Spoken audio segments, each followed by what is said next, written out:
I was beat and disowned after being accused of having a girlfriend. Now that I am marrying a man, they want to reconnect. My husband, 28M, and I, 27F, are set to be married in January. On his side, his entire family is invited, while on mine, only my maternal aunt and her husband are attending. When my parents and the rest of my family discovered this, they made a big fuss and treated me horribly. However, I believe I am justified in not wanting them there on my special day. For some context, I was the first daughter, granddaughter, and niece of the family.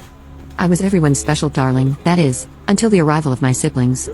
When I turned 8, my little sister was born, and my grandparents, as well as my mother, stopped treating me like their child.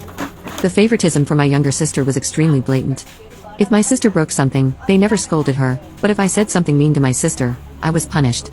One time, she even broke my glasses, but I was the one who got punished for it. As for my father, he was present for a while, but then just disappeared. He was consistent with sending money, but never with calls or visits. When I turned 11, I was actually closer to my maternal aunt, who lived miles away from me, than the family members I was forced to live with.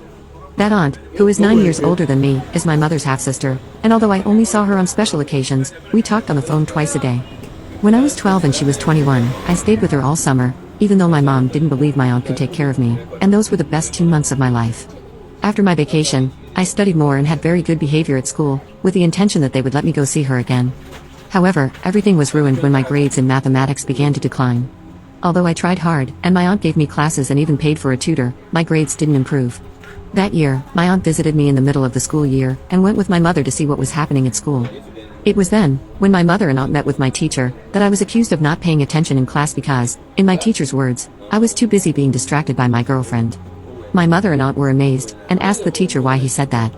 The teacher argued that I was not normal, and that I was into girls. It was a religious school, so you can imagine how serious an accusation like that was. He claimed that one of my classmates was my supposed girlfriend, and that's why I was struggling to pay attention. My aunt made a fuss and threatened to sue them for discrimination, but my mother believed the teacher. When we got home, my mother beat me up and exposed me in front of the entire family, even though I was not romantically interested in other women, and that supposed girlfriend was just a normal friend of mine. My aunt intervened and confronted my mother, and it was then that my mother kicked me out of the house and told my aunt that if she loved me so much, then I should move in with her, because I was ashamed to my mother and would not be allowed here. My aunt didn't think twice and took me with her. She called my father and told him about the situation, and they both filed a complaint and made it clear that I would stay with her. My grandmother, who lived with my aunt, also disowned and disapproved of me for the same reasons my mother did. However, my aunt, who owned the house, kicked her out. From that day on, my aunt and her husband, who was just her boyfriend at the time, took care of me as if I were their own daughter. When I turned 15, my uncle legally adopted me. He paid for my university, and throughout that time, he made sure I attended therapy. I must say that all this affected me too much, but the love he gave me helped me a lot. To me, I consider my aunt and uncle my real parents. Now that my relatives found out that I was going to marry a man, they came to apologize to me, and yes, I did accept their apology, but I did not want to have any contact with them. However, they believed that with the apology, they were more than invited to my wedding. 2 weeks ago, my mother and grandmother came to my dress fitting without an invitation. I was totally outraged. They had not been invited, so I kicked them out, and in return they started insulting me and my husband. I told them that I didn't want them in my life, that I only excused them for mental health reasons, but they were nothing to me anymore. Despite all that, 3 days ago, one of my dad's cousins called me asking about the dress code and if children were accepted. I told her that she, like all the other members of that family, were not invited. She was outraged, and a few minutes later, my biological father called me asking who would walk me down the aisle. I said that my uncle would do it, and he started swearing at me in 1,000 ways, so I simply cut off the call. Now, am I really that bad? My aunt tells me that if I don't want those people at my wedding, she supports me, but my mother-in-law says that family is family, no matter what has happened. Update 1.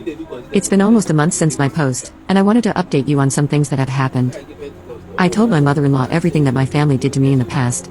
At first, she seemed understanding, but then my partner discovered that she was still communicating with my biological parents, and decided to cut ties with his mother. He warned her that if she continued with this attitude, she would never know her grandchildren. He also told her that the only way for her to be part of our lives again is to apologize to me and my aunt and uncle. He conveyed the same message to his father and brothers, stating that if they tried to intervene between his mother, my ex-family, and us, they too would be expelled from our lives and the lives of our future children. One thing I didn't discuss was the topic of my biological father and sister.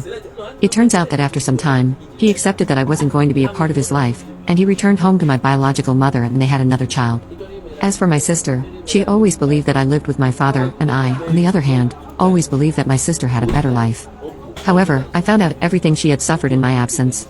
My ex-family mistreated her day and night. She was practically kidnapped and couldn't even use the phone or social networks, even though she is now of age. When we found out about all this, we decided to go for my sister. I must say that it was not the best way, but we followed her until we found her university. There, we approached her and asked her to accompany us. She was very happy to see us and agreed to come with us. Together, we unburdened ourselves about everything.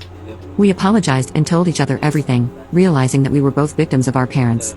Now, my uncle is fighting for custody of my little brother. With my sister's testimony and mine, we hope to achieve it. We are also taking my sister to therapy to help her with all the trauma. Because of my wedding, we decided to move everything forward and have a small ceremony. We didn't tell anyone, so we had no surprise visitors, and it went well. Thank you all for your advice and support.